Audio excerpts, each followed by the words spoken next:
Stacy cutting through. That sets up Abby Roque. Abby Roque comes in and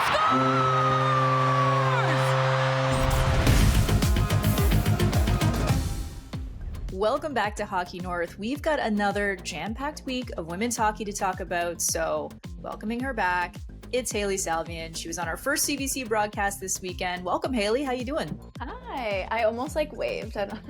Good. How are you? I love a wave. I come from a long family of wavers. We're the people, we'll wave until we can't see you anymore. Right. Bye. Okay, bye. Still bye. Yeah. Yeah, we're still waving. So perfect. I'll bring that in consistently to the show. Okay, I love know that about you. That's great. So, okay, we got to talk about the big topic around the PWHL this week, which is expansion. I feel like I'm a broken record because we were just talking about this last year. It's expansion season in the PWHL. We heard a few weeks ago when the PWHL's Amy Shear and Jana Hefford were at Ottawa City Council that they would like to add between 2 and 4 teams as soon as next season. And then we saw Amy Shear double down on that in an interview with CNBC last week. Next year, we are expanding again. It's either 2 to 4 teams. If I was a betting woman, I'd say it'd be 4 teams. And then I think we'll hold at 12 for a bit. So what we know about this so far, we expect kind of a similar process as we saw last season when Seattle and Vancouver were added. We know the goal here is to get a US TV rights deal. That's the big thing that this league doesn't have yet.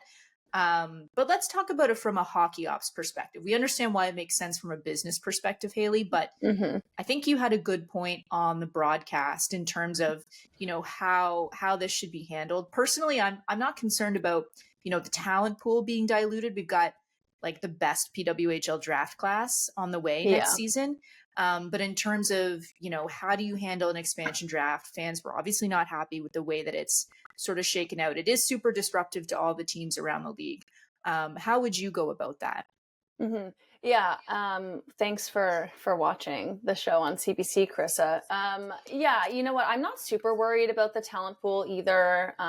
There's going to be a really, really deep elite first round at the very least coming into the PWHL this year. I think we can also expect a lot more European players and international talent to be joining the league after the Olympics. The sense I got over these last couple of years from international talent was that they didn't want to completely disrupt their lives while they were training for the Olympics. It was more of let's wait and see how the PWHL does. I don't really want to move to North America for the first time in my life while I'm trying to make the Olympic team or get on the podium or do something. So I think once the Olympics are done, we're going to see more of those international players being more open to making such a big life change. So I think the talent pool will be fine. And I think if we take Amy Shear at her word that 12 is the magic number that they want to get to sooner rather than later, I would personally rather see the league do that in one fell swoop, rip the Band-Aid off. I know that's going to be difficult for a lot of teams, for a lot of fans, for a lot of players. There's going to be a ton of movement. Think of how many players were lost and the ways that these teams were ripped apart this summer with just 2 teams being added. You're going to double that. Instead of losing 4, you're losing 8 or 6. I just don't think it's great for players and fans and for the stability to be having 3 straight expansion drafts. Just do it all at once. That's how I view it. Yeah. And I think, from the perspective of a fan, there is that issue of okay, do I want to go out and buy a Casey O'Brien jersey? Is she going to be playing for the Sirens next year? There is that kind of predictability. And as you're trying to build that sort of, each individual team is trying to build its brand and you want people to fall in love with players, but then they're going to be ripped away. So that is difficult. I do see the point of doing it all at once. So we're going to pick. We're going to put our hats on. We're going to look into the magic ball. Try our best to be psychic here. I'll give you my 4 picks, and then I'm going to ask you for yours. So yeah, I'll just shred your picks apart. How about that? That's perfect. Let's do it. So, okay. And I'm cheating a little bit, so I'm going to just put that out there. So my 4 picks, I'm going to go Edmonton or Calgary. Okay. I think they're going to be somewhere in there. Obviously, they went to Edmonton on the takeover tour last year. They're coming back this year. They're going to Calgary. Long-standing history of women's pro hockey in Calgary. Maybe the return of the Inferno. Okay, so I'm going to go Edmonton or Calgary. I'm going to go Chicago. Yeah, I love that. It's interesting that they're not playing their takeover tour games at the United Center, but they're playing at Allstate Arena, which is where the AHL's Chicago Wolves play. Yeah. That could be a better fit rather than trying to fit into an NHL-sized arena. Amy Shearer said that's not really the perfect size arena for them this year. And then, of course, you get into all the arena availability issues. Yeah, it's not just a big arena, but that is a booked and busy arena. Like, good luck getting in at the United Center other than a Tuesday afternoon. Exactly. So to me, that seems like a very clear test run of another solution to be in Chicago. And also, can you imagine Abby Murphy playing for the Chicago Whatevers? Listen, I've been saying this for a year now. Expand to Chicago, stack the deck so Chicago selects wherever Abby Murphy's going to fall in the draft, and like just do it. Don't overthink it. It would be unbelievable. That would be, that's like my new passion project now that Abby Roque is.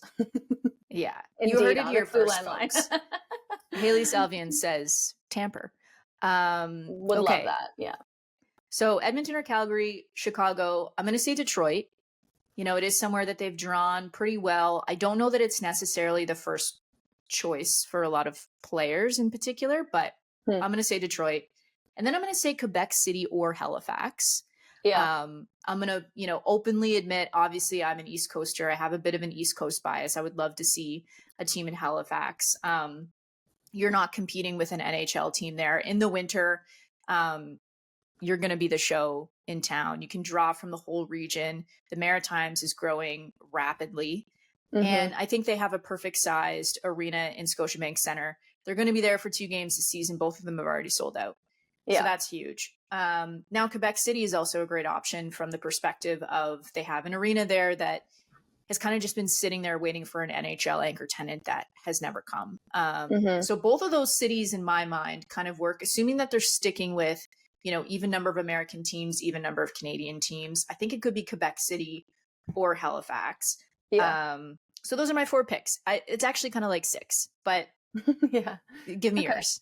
Yeah. So I'm in on like a lot of these, Karissa. I think the problem with Detroit is where are they going to play? If we infrastructure is critically important to selecting these places, and this is a major issue for even like women's college hockey in the state of Michigan, specifically the University of Michigan, or a women's pro hockey team. Can they fit at Little Caesars? Sure. But it's a similar issue to what I mentioned with Chicago. Like, that is a really busy arena, and we have to consider that they're about to get a WNBA team as well. So you're going to be having to find game or practice time between the Pistons, the Red Wings, and WNBA Detroit. So do you try to go to Detroit once there is more women's sport infrastructure in that city? I think Detroit makes a lot of sense for a business reason. That's like a big TV market.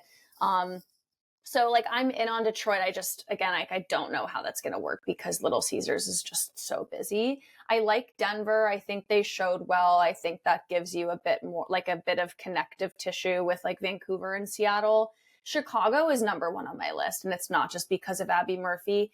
It's because I would try to get a visa and move to Chicago. I think it's the best American city that the league is not currently in. I think it's awesome. I think a lot of players would want to play there. I'm curious to see how playing at this AHL facility is going to work for them. Will there still be a draw? Chicago traffic is a problem, but a lot of people do live in different neighborhoods or the suburbs. So I'm curious, is that game going to be a bit of a Boston Lowell situation, or are they going to be able to draw well? Because we know there's a lot of girls and women's hockey in Chicago. So I'm super curious. Those are the ones that I've circled. So Chicago is top of my list for a number of reasons. It's the biggest market that they're not currently in. It's a good TV market, etc. So I've got Chicago and Denver as my 2 American markets. I would honestly go to Detroit as well if they can figure out the arena situation. I don't know if it's controversial to say I would do 3 American cities and 1 Canadian city because there aren't a ton of pro teams there. So I think a women's pro hockey team could do really well in Halifax. But if you're trying to attract major investment or a major US TV deal, is going to smaller Canadian markets like Halifax or Hamilton or Quebec City going to be how you attract TNT or ESPN to give you money to put games on television? I don't know. And that's where I get tripped up is I would love to see more. I think there's teams that would do really well in those communities. Quebec City would do great, but like, why would ESPN care about that? Like, if you're expanding to get a legit American TV deal, a national TV deal, are they going to care that you draw well in Quebec City or Halifax? So that's where I get a little tripped up on picking a Canadian market. I don't think you can go to Calgary until the Dome is no longer and the new arena's open. Edmonton could probably do well. So maybe Edmonton, but I would probably pick 3 American cities and then like Edmonton. Okay. Is that spicy? It's a I bit don't know. spicy, but I you know don't what? like the idea of going to Hamilton personally, because I think the Scepters get people from, that horseshoe. So I would honestly pick 3 big American markets and then your next best Canadian option, which seems to be Edmonton at this point. So the only thing I would challenge you on with that, I mean, there are 2 things, I guess. Like, one thing is Quebec City, you do have that sort of secondary ability to sell the rights in the Quebec marketplace too, right? Totally. So you're gonna sell them twice. And I also I challenge people who I don't make the same Toronto Hamilton debate with Quebec City Montreal. Yeah. Like, if you ask people in Quebec, they're like, no, Montreal is its own thing. Like, we're Quebec, they're Montreal, Yeah. One last thing on expansion. We have to talk about, how this sort of idea that they're going to expand again impacts this season that we're in right now. Because last season, it sort of just hung over the season, in my opinion, a little bit. We're seeing again this year, teams can't trade draft picks because it's just so up in the air. Yeah. So if you're a GM of a team in the here and now, how do you operate knowing that everything could kind of be, thrown in a hat and shaken around again next season? Win now. Like, if they're, and this is going to be the unfortunate thing maybe for younger players. And I mean, we saw this in a way in year 1, Boston trades Sophie Jakes for Susanna Tapani, because it's like, we don't have time to develop you. And I think that ended up working out well for both teams, because Tapani's been such a critical piece of the Boston fleet since year 1, since that trade happened. But I do wonder if we'll see GMs get a little quick on the trigger. If there's like a prospect or a young player who's not playing well, maybe they'll trade them for a more win now piece. But also that's going to be tough when like every team probably has that perspective. I just think we're going to see teams looking at this as like, we need to win right now, because like, who knows what's going to happen next year. So I don't know. I don't know how it impacts the season. I just think you're going to have GMs looking to try to win while they have the pieces that they do. I think it's a really hard job to be a GM in this league. And I agree. I think you have to focus on tomorrow. And I do think that this is a league where anybody is set up to win. And so you just have to go with that. And I know that that sounds very different than what we're used to seeing in the NHL, but I think it's also a good reminder that the PWHL is not the NHL. You're not building towards anything here. Yeah. Right now, you're not, at least. Maybe once you get to 12 teams, then you can feel like this is your core. But there's no sense at looking at this as like, here's our core group for the future, because you just don't know what that's going to look like. Okay, so we have a lot of action from the last week to go over. Let's start with Montreal and New York, where you got your biggest Christmas wish, Hailey. Yeah. Abby Roque on a line with Marie-Philippe Poulin and Laura Stacey. It took a game for them to kind of get comfortable and, get flowing, but it does feel like she is the perfect playmaker there. I think That's she's crazy. added. I know, like, who would have guessed? And definitely on their power play, I feel like she adds a bit more movement, and she's another shooting threat because Montreal's power play has been an issue for the last 2 seasons.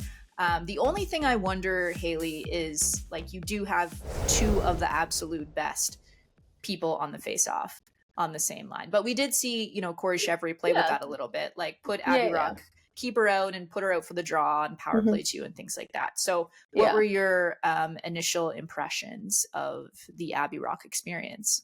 No complaints. The between the leg goal was sick. That's the kind of stuff that I think you can expect from Abby Roque when she's playing well and she's playing confident. I know we talked about this week 1, but this is a player who hasn't really hit her ceiling yet in the PWHL. And that's not even a knock on Abby. That's just speaking to like the potential that she still has. Like, she has all the skill in the world. She's so smart. Like, there's some players who have the skill or they have the talent, but they don't have the IQ to actually do it in real time or put it together. Like, she has both. Like she can think of, hey, I think I want to try to go between the legs and score on Kale Osborne and then tag her on the Instagram post later. But she's also like smart enough to know when to be able to do it. Like she can execute these things that she has the hands or the confidence to go do. Like we're seeing that game was like the full Abby Roque experience, which is something we didn't always get over the last 2 years of her in New York. So I'm just really excited for her to have this like fresh start and this opportunity in Montreal. Cause I think, like I said, she's got all the talent in the world. And I like that you can use Abby and Marie-Philippe Poulin in different situations. Like you can switch off the center position depending who's like winning against certain centers or offensive zone, defensive zone. Do you want Abby to win the faceoff in the O zone and do a little trick play right to Poulin who can shoot from the slot, right? Like I like that you can mix and match and play with who's going to take the draw and when that's going to be best for you. That's a great problem to have. So, okay, so then we're going to move on to Ottawa. So first of all, we have to talk about Carla MacLeod, who announced some sad news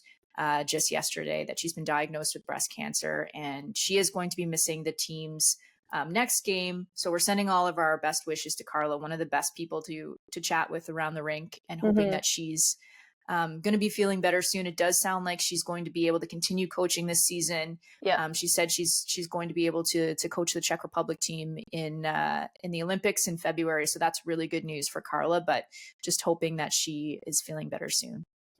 Yeah. And I know the charge sent out the statement and said, here's the news. We want everyone to respect Carla's privacy at this time. So we're certainly going to do that, but also just wish her the best. The statement that she made was just like so typically positively Carla, just being like, I'm going to have so much FOMO on Tuesday. I've got the best medical team and we've built a plan. I have tremendous confidence in the road ahead. And that just felt very on brand for Carla to be talking about her FOMO and just like how positive she's kind of facing this or the kind of positivity she's facing this with. I wouldn't expect anything else from her. Yeah, definitely one of the most positive people out there. I always enjoy chatting with Carla. So sending her the best. And just to talk about, her team's last game, we saw Brianne Jenner move to the center, and that seemed to provide the team a little bit of a spark. That line with Anna Meixna and Rebecca Leslie was the best of the night. What in your mind, Hailey, is different for Ottawa? And I guess, does it, we've had some concerns about Ottawa and, particularly when it comes to what they can generate offensively after what they lost in the off season. Were you pleased with what you saw from Ottawa in the last game? For sure. I think when you ask the question of who's going to score goals for the Ottawa Charge, you hope that it's Brianne Jenner and you hope that it's Anna Meixna who can take the step forward. Or when we're talking about Brianne, you hope that she can find her game in the PWHL in a way that we maybe haven't seen. I think she's still been impactful and valuable in stretches in the PWHL and certainly for her national team. This is a player who this is an Olympic MVP. This is someone who's led tournaments and scoring. So we haven't always saw that in the PWHL, but it's there. So that's kind of exactly what you'd want to see if you're the person like me who's being like, who's going to score goals for the Ottawa Charge? That's the question. And then you go through the list and say, well, you hope it's Jenner, you hope it's Meixna, you hope maybe it's Rebecca Leslie, you hope it's Gabby Hughes, Rory Gilday taking a big step as a rookie. Like we kind of saw all the things that you want. And of course, Gwen Phillips largely shuts the door. So I think that's exactly what you want to see if you're the Ottawa Charge, if you're Mike Hirschfeld or Carla MacLeod. That's the kind of game that you want to win a game in that way for sure. Because it surprised everyone, because I'm sure they hear everyone saying like, wow, take a look at this roster. And they go out and beat the team that everyone thought was going to be the absolute best 5-1. It was dominant. And that's what you want to see. And to have your captain, put the team on her back and do that, I think really sends a message. And to your point, Hailey, you've said before, with Gwen Phillips in net, you don't really need a lot offensively. Like she has the talent to really shut the door. And so, it may be enough. So moving on to Vancouver, we talked at the beginning of the season about, some of the challenges that Vancouver and Seattle might see. Obviously super talented rosters, but they're starting completely from scratch. They're learning systems. They're figuring out their chemistry. They didn't have a super long, training camp this year, particularly with a lot of the national team players being gone. And so I think that's what we're seeing with Vancouver right now. I'm personally not super concerned about Vancouver. I think that they have so much talent on the roster. I think they're going to figure it out, and they're going to be able to get more connected as they go along. They're on the road right now. Sarah Nurse has missed the last 2 games. But personally, I'm not super concerned about Vancouver yet, even though it's been a bit of a tough week for them. Yeah, I'm not concerned. I think this is just early growing pains. We saw this in year 1 with these rosters being made from scratch. It takes some time for teams to figure it out, find that chemistry. I mean, Sarah Nurse plays in game 1, and then she hasn't been in the lineup since. She's day-to-day with an injury. So I'm not worried. I think they've got so much talent that they're going to be able to figure it out. Yeah, I think so too. And then we have to talk about New York for a second, because this is a young team. We kind of weren't really sure exactly what to expect from them. I am prepared to say, Hailey, that the New York Sirens are a good team. No team has scored more goals than New York's 9 so far. Obviously, we still have a very small sample size. We're only 2 weeks into the season. They're scoring about 3 goals per game at this point, most shots per game. Sarah Fillier leading the league in shots. Maddie Wheeler is the rookie leader in points and assists. And then Calty, the rookie leader in shots. Kaylee Osborne has been solid as a starter. But the player who's really stood out for me so far is Casey O'Brien. And if you look at that shift that she had in the first period, just before that Sarah Fillier goal that puts them up 2-0, she's everywhere. She's creating opportunities with her skill, which we've talked about on here before. She's winning board battles. She's not the biggest player, but I talked to her about this before the draft. Like, how are you going to withstand the physicality in this league?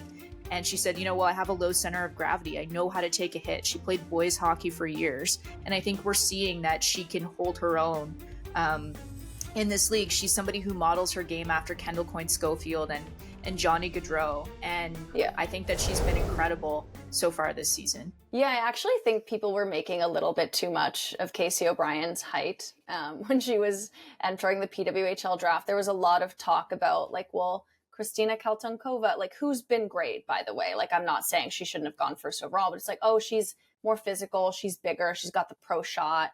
She'll be able to play in the PWHL right away. Hailey Wynn, we've seen her on the national team. She'll be able to play right away. There were almost these like unfair questions, frankly, about Casey O'Brien's ability to translate to the professional game, as if she wasn't the like most productive player in college over the last couple of years, like the best college hockey player over the last 2 seasons, like bar down, like no debate. She was the best player. Mark Johnson said it. He's her coach. Maybe he's biased, but I agree with him.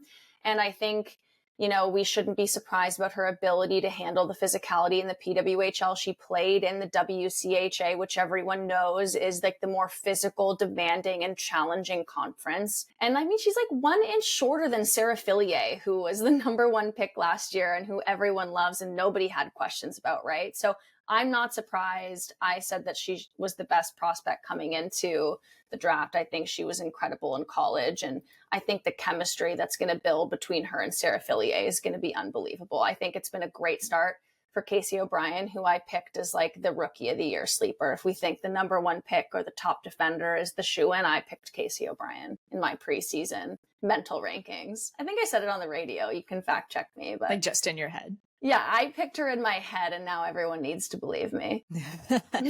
I agree. I thought she was a slam dunk first overall pick, and nothing against Kristina Kaltonkova, to your point, who has been great as well. Luckily for Pascal Daou, he was able to get both of them. So that really worked out for the Sirens. But, she's also the same height as Kristen O'Neill, and ask anybody around the league how difficult it is to push Kristen O'Neill off the puck. It's not easy. And I think she's been fantastic in New York as well. So we'll move on to Toronto versus Boston. You were on the broadcast for this game, Hailey. I think this was a bit of a weird one. I cannot think of another game. Okay, so first of all, let me start by saying I think Toronto was the better team throughout the game. Unfortunately for them, Erin Frankel was really good. She had a great night. And I don't think I can think of another example. There may be one that I'm not thinking of, where a goaltender, in this case Reagan Kirk, has made single-digit saves. She made 9 saves in the game. She didn't get blown out. She only allowed 2 goals. Like, she had a really good game as well, but she only faced 11 shots. So it was a bit of a weird one, but again, we've talked about this before. Boston goes how Erin Frankel goes, and I think we've seen that this season they're undefeated so far, just as we drew it up, Hailey.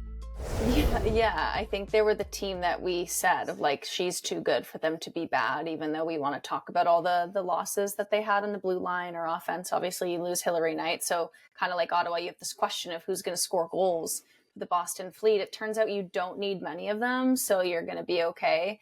They got the empty netter to win 3-1 against Toronto, but over their first 2 games, they've only needed to beat a goalie twice, and that's been enough because you have Erin Frankel back there. She made so many saves. Like they got totally outplayed in the first period. I think shots were like 9-2 or 9-3 or something like that.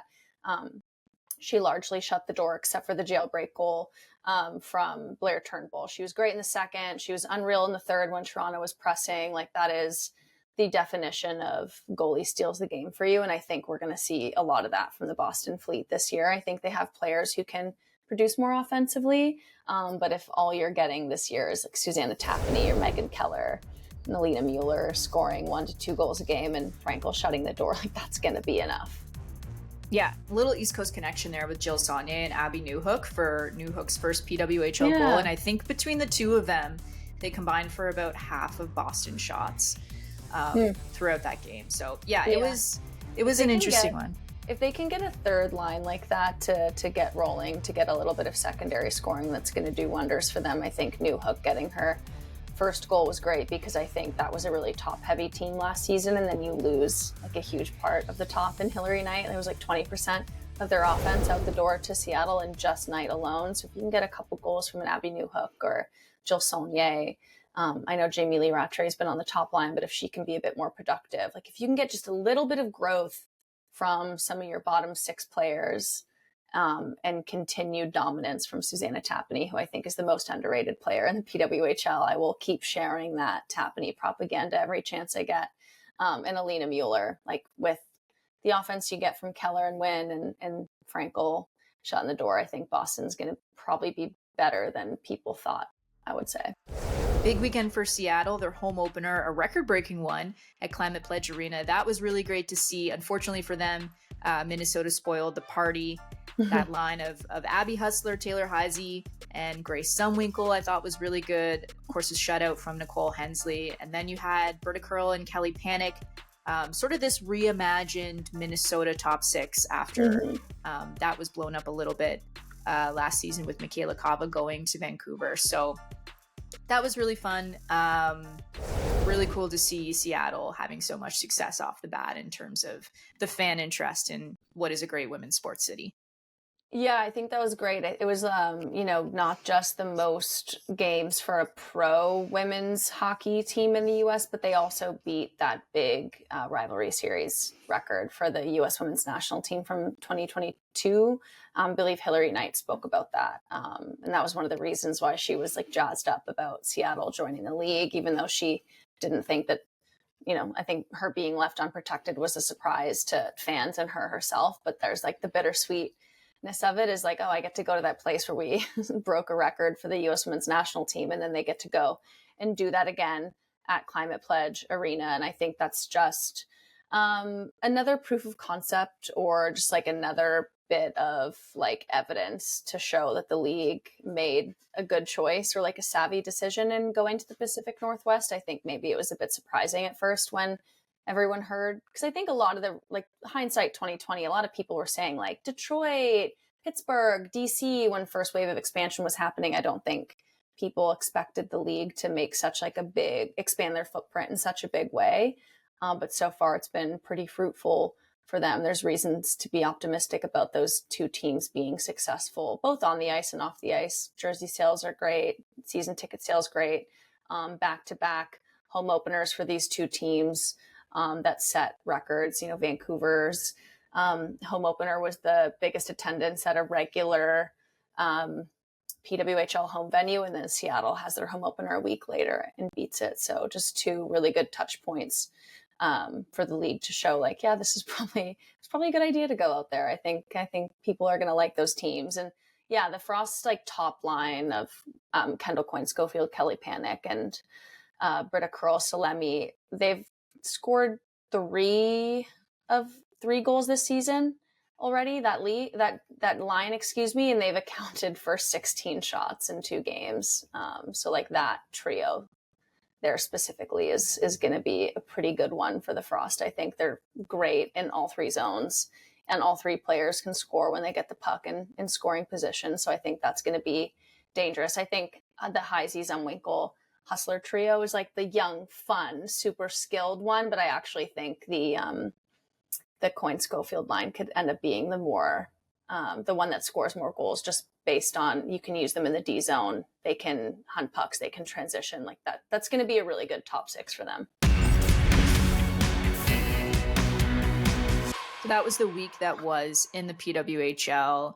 Had a chance to sit down with someone we've talked about a lot on the show, Abby Roque. Wow. Yes. Sorry, I should like chill on that. My favorite player.